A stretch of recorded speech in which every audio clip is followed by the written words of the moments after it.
কক্সবাজারের মাতারবাড়ি এলএনজি স্টেশনে ত্রুটি মেরামতের কাজ শেষ না হওয়ায় এখনও রাজধানী জুড়ে চলছে তীব্র গ্যাস সংকট। বাসাবাড়িতে গ্যাসের চাপ কম থাকায় খাবার রান্না করা নিয়ে বেকায়দায় পড়েছেন নগরবাসী। বিশেষ করে সিএনজি স্টেশনগুলোতে দেখা গেছে দীর্ঘ লাইন। গ্যাসের চাপ না থাকায় বন্ধ রয়েছে অনেক পাম্প, আর যেগুলো চালু রয়েছে সেগুলো থেকে গ্যাস নিতে হচ্ছে 3 থেকে 5 ঘন্টা অপেক্ষা করে। সিএনজি চালিত অটো চালকরা জানান, পাম্পে ঘন্টার পর ঘন্টা লাইনে থেকে গ্যাস পাওয়া যাচ্ছে মাত্র 60 থেকে 150 টাকার।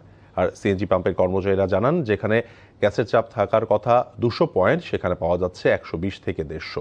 তাই 2 থেকে 3 ঘন্টা পাম্প বন্ধ রেখে গ্যাস দিতে হচ্ছে।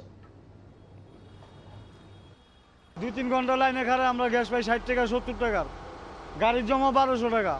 আমরা এই টাকা কই থেকে ব্যবস্থা করুম, কই পামু? নির্ধারিত দাম বিকাশ করে বাড়ায় দিক, পামলারও শান্তি, আমরাও শান্তি। খালি সিএনজি না, যত ঢাকা সিটি ড্রাইভার আছে সবাই শান্তি পাবে। পিসার যা উঠাই ওটা আবার আপনার সর্বোচ্চ আধা ঘন্টা 40 মিনিট চালানোর পরে আবার পড়ে যায়, আবার বন্ধ রাখতে হয়। দিনের ভিতরে আমাদের 5-7 বার বন্ধ করতে হয়, যার কারণে সিরিয়াল লম্বা হয়ে যায়।